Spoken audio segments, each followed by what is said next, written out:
that times 0.5.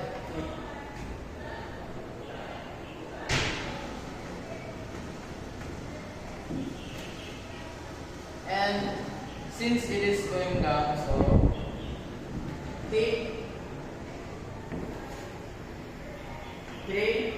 minus T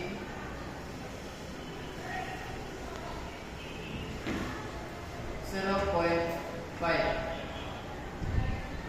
So the answer for this solution is 100 lb.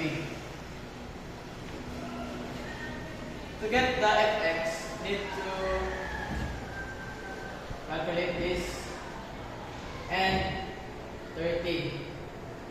So 100 sin 30. 100 sin 30. So the answer for that is 50.0 lb.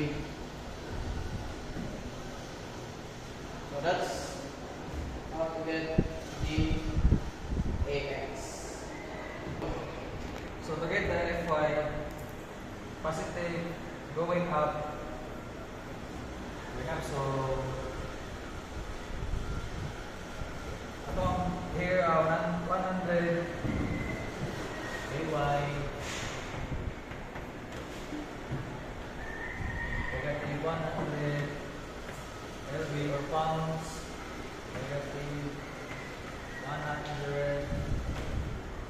So positive going up, let's use plus 30 degree LB.